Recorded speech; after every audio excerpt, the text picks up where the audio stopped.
என் தம்பியே பேசும்போது நான் முன்வைக்கிற கருத்துக்கு நீங்கள் வாக்கு செலுத்துங்கன்னு சொல்லலை, என் முகத்துக்கு வாக்கு செலுத்துங்கிறப்ப. இந்த முகம் இன்னைக்கு இருக்கிற மாதிரி 5 வருஷம் கழிச்சு இருக்காரு. 234 தொகுதியிலையும் இந்த விஜய் தான், அதாவது உங்க விஜய் தான் உங்க சின்னம்.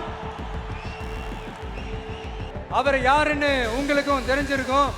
எம்ஜிஆர் யாருன்னு தெரியுமா உங்களுக்கு? எம்ஜிஆர் யாருன்னு தெரியுமா? டேய் உனக்கு தாண்டா தெரியுது, எல்லாருக்கும் தெரிஞ்சாண்டா அவர் முதலமைச்சராக இருக்கான். எங்கள் அண்ணன் விஜயகாந்த் தெரியுதானே. நான் என்ன கேட்குறேன், டேய் அவர் கட்சி ஆரம்பித்தாப்புல அவர் போட்டிட்டார். நான் கூட அவர் போட்டிட்ட அவர் கட்சி வேட்பாளர்கள்லாம் போய் ஆதரவாக வேலை செஞ்சேன். புரட்சி கலைஞர் கேப்டன் விஜயகாந்த் அவர்களோட. ஆனால் நீ அவர் இருக்கும்போது அவருடைய கட்சிக்கு ஆதரவாக பேசுனதோ அவரை போய் பார்த்ததோ இல்லை.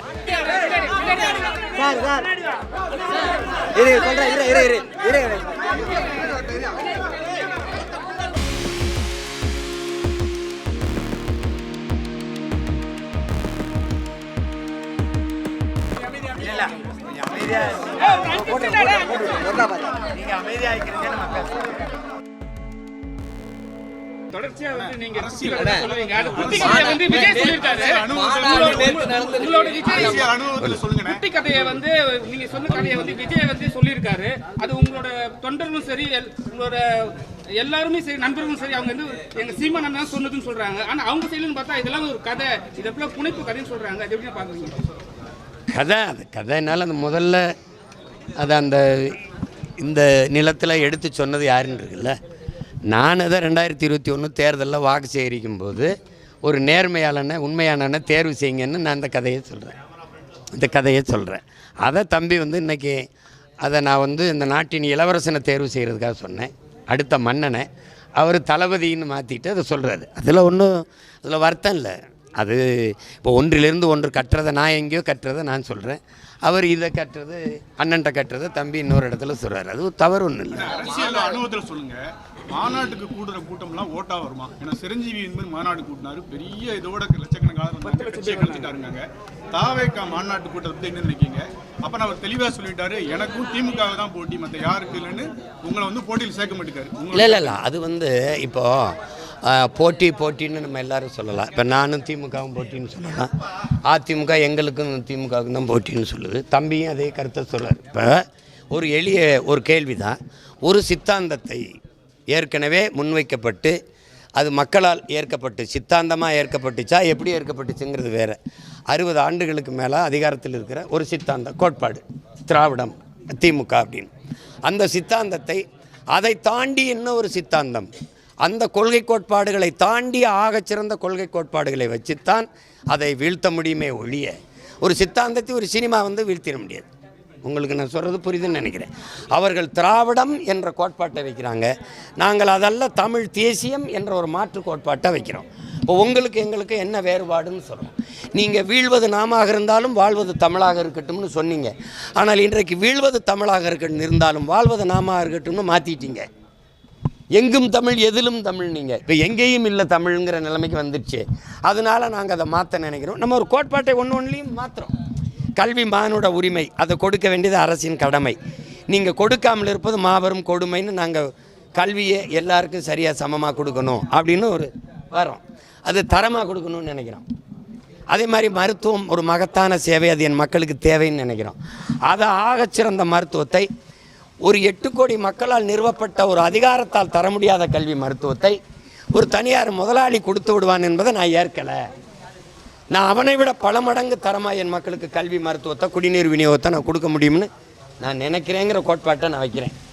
நான் அதை செய்வேங்கிறேன். அப்படி சொல்லி தான் நீங்கள் பண்ண முடியும்.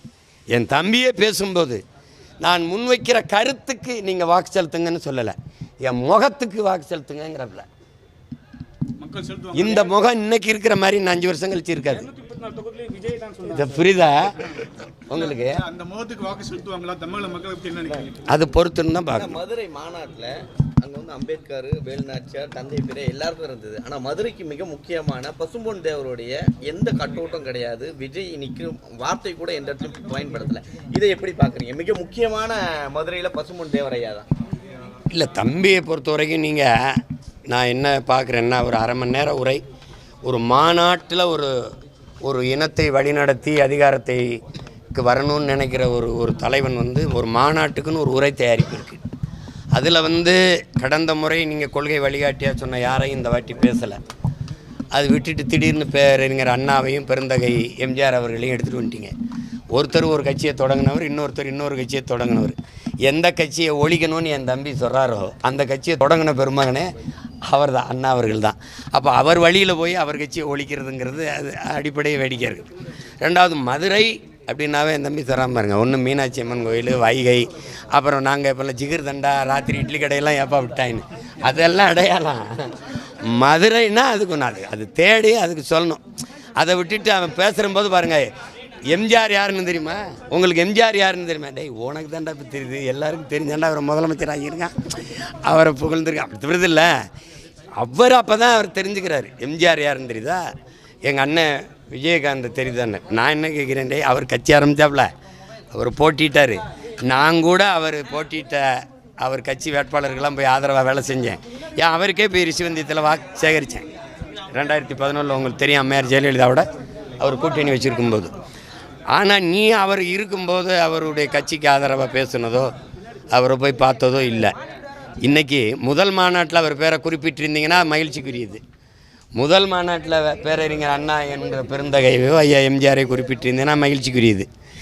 திடீர்னு வந்து 67 மாதிரி ஆட்சி மாறும்னா 49 ஆரம்பித்த கட்சியை 67 தான் ஆட்சியை பிடிச்சாங்க யார்? அண்ணா அவர்கள். அதுக்கு எவ்வளவு காலம் விலை கொடுத்துருக்கிறாரு. அதுக்கு முன்னாடி 2 முறை தேர்தல் நின்று வென்று தோற்று வந்து 22 விழுக்காடு வாக்கை வச்சு மூதறிஞர் ராஜாஜி, கம்யூனிஸ்ட் கட்சி, அப்புறம் நம்முடைய தமிழர் தந்தை ஐயா சீபா ஆதித்தனாருடையது, ஃபார்வர்ட் பிளாக், இந்த கட்சிகளெல்லாம் இணைச்சிக்கிட்டு தான் நின்று வென்றாங்க. அப்போ அது ஆண்ட சொல்லிட்ட மாதிரி அது டப்புன்னு மாறிடாது. ஆனால் நீங்களும் தனித்து நிற்கீங்க, தாவேக்காவும் தனித்து நிற்குன்னு சொல்கிறாங்க. உங்கள் 2 பேருக்கான போட்டி எப்படி இருக்கும்? மதுரை மாநாட்டோட கூட்டம் ஓட்டாமல் வருமா? மேடையில் அதில் நாங்கள் வந்து நீங்கள் இந்த நாடை என் கனவுக்குள்ளே ஒரு நாடு இருக்குல்ல, அந்த நாடு எப்படி இருக்கும்னு உங்களுக்கு காட்டுவேன். நான் சொல்கிறது புரியுதுன்னு நினைக்கிறேன். போட்டு காட்டுவேன். என்னுடைய ஆட்சியில் கல்வி எப்படி இருக்குது பாருங்கள், எங்களுடைய ஆட்சியில் சாலை எப்படி இருக்குது பாருங்கள், எங்களுடைய ஆட்சியில் காவல்துறை எப்படி இயங்குது பாருங்கள், போக்குவரத்து எப்படி இருக்குது பாருங்கள் அப்படின்னு காட்டுவேன். இது சாத்தியமான பாருங்கள், இந்த நாட்டில் இது சாத்தியப்படுது பாருங்கள், இப்படி வேலை வாய்ப்பை கொடுப்பேன் பாருங்கள், இப்படி மருத்துவத்தின் தரத்தை கொடுப்பேன் பாருங்கன்னு என்ன சொல்லுவேன்.